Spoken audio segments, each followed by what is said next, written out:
Hey, welcome to the Summer Book Takeaway Podcast. We're breaking down the message today from Sunday that Tanner shared on biblical sexuality from the book of Song of Solomon. And Tanner, great to see you. Thanks. Great to see you as well. Yeah, we had a long weekend. Yeah, I know. I'm feeling tired. That's for sure. Yeah. We had the Freedom Conference Friday night, Saturday, and then church Sunday. Was a great weekend. Yeah, no, it was. I know there's several people impacted from Freedom Conference. I was talking to two students that came and said that they experienced the Holy Spirit more powerfully than they ever have before, and so that was awesome. And then after preaching Sunday, many of you were very encouraging and positive feedback for the message, so thank you so much. Yeah, that's great. Shout out to those that led Freedom Groups, Mike and Michelle, and Dale and Debbie, and Jane Miguel, and then Stephen and Jamie No. So shout outs to all of them. Way to go. Yeah, great job, guys. All right. Well, I told the church that there was some stuff that you didn't have enough time to add to the message that you were going to share today. So why don't we start right out of the gate with that first? Yeah, at least one of the big points that I didn't get to share, that I was talking to Mary about, that I think is huge, is this question that Nancy Pearcey brings up in the book, Love Thy Body. She says, people often ask, how does legalizing same-sex marriage hurt anyone else? And so like this kind of position of let me do what I want, you do what you want, everyone can have their own truth, like if someone, really loves another person and it's a mutual, same-sex loving relationship, like why does it really matter that much? Like if they want to be a married gay person, why are we as Christians have to be so like bent out of shape about it? And like we looked at a lot of the religious and spiritual biblical reasons, why it's wrong and why we should care and fight against that. But one civic reason, one like government, like our American freedoms reason that really I didn't really understand that Nancy Pearcey brings up is this point, answering this question, that when we vote for same sex and back in 2015, there was the big Supreme Court case, Obergefell versus Hodges in 2015, where they voted to legalize same-sex marriage in America. That had huge implications. And so she brings up this quote, and it says, people often ask, how does legalizing same-sex marriage hurt anyone else? The answer is that as people accept SOGI laws, and SOGI laws are like LGBTQ laws, that's like the agency, in the process they will absorb the accompanying worldview, the denaturalized definition of human personhood as a purely social construction. Human rights are based on the concept of human nature, on the recognition that there are certain non-negotiable givens in human nature prior to the state, which the state is obligated to respect. But if, as postmodernism claims, human nature itself is merely a social construction, something we make up as we go along, then there is nothing in the individual that is a given, and therefore there is no basis for unalienable human rights. Natural rights are reduced to legal rights, which the state can change at will. She goes on to say, tragically, transgender persons will suffer just as much as the rest of us from the reduction of human rights to merely legal rights. What appears to be helping transgender people will ultimately harm them.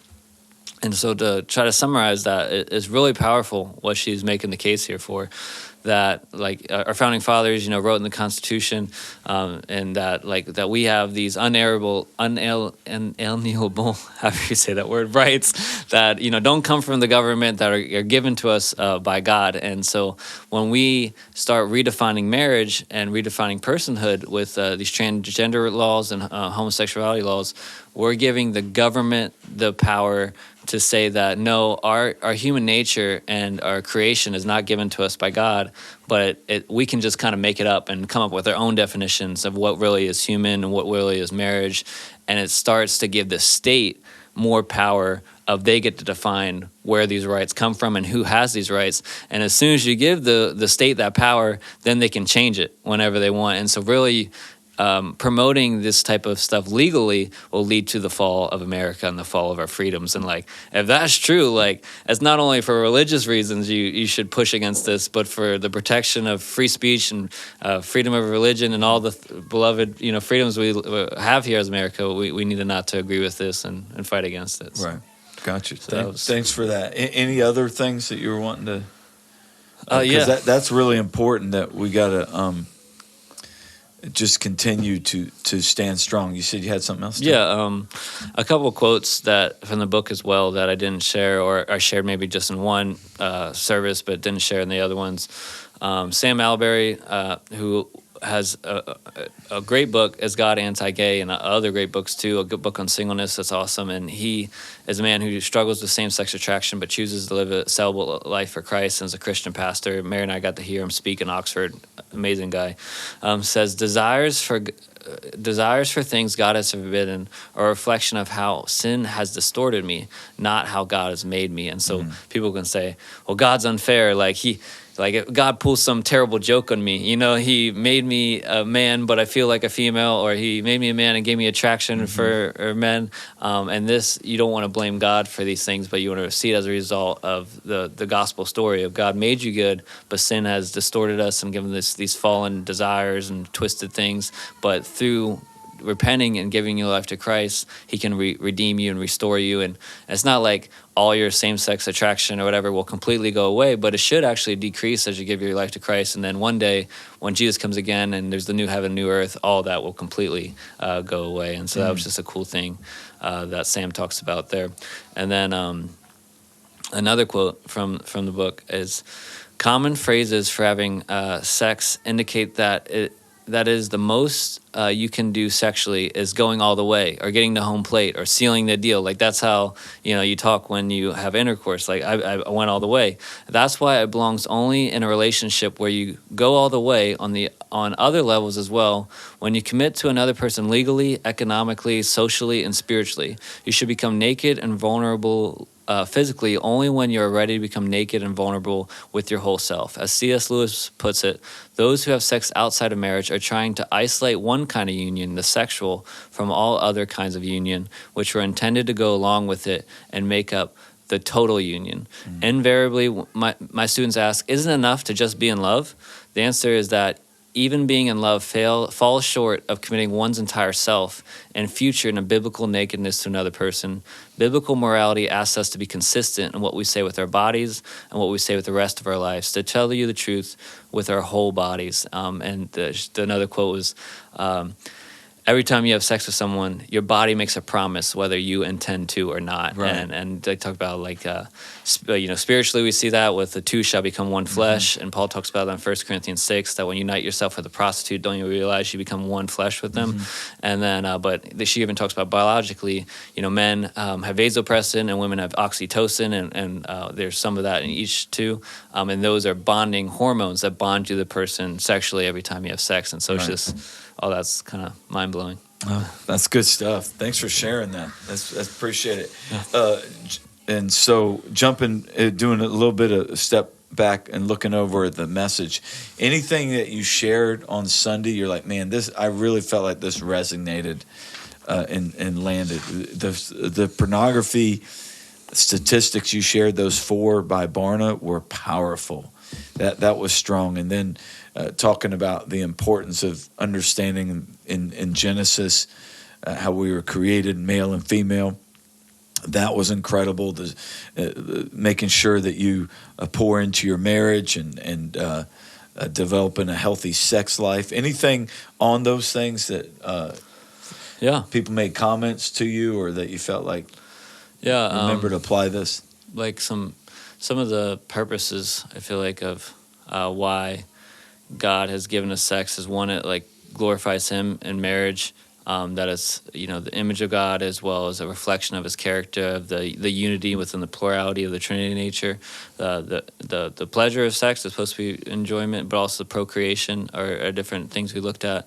And the big point there with married couples is to fight to have a healthy, happy, sex life and delight in each other, and to work through, any issues there, why you're not having that. On the same-sex attraction section, LGBTQ section, the Romans 1 of that one, every time, you follow transgenderism or homosexual desires or something like that, you're dishonoring your body, is what you see in Romans 1, and that we need to trust God's design more than our inner emotions or passions, because those can change. But God's design is supposed to be the guiding truth for who we really are in our identity. Yeah, those were great points. Anything on marriage that really spoke to you that as you reflected on it, or people had followed up conversations with you?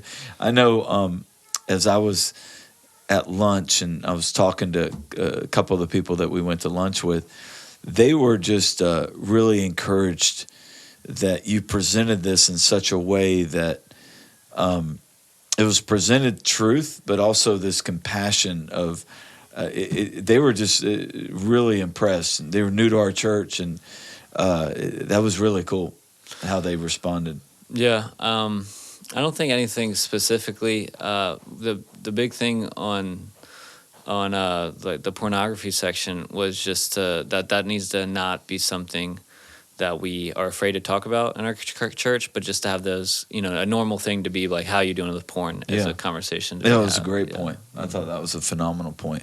Well, so any last words before we talk about our takeaway? The one final summary I didn't hit is the one key thing also is the importance of discipling our kids when it comes to sexuality. And I think a big thing is parents are just ashamed that we really let the devil win and define ourselves by our shame of our past sexual failures or sins.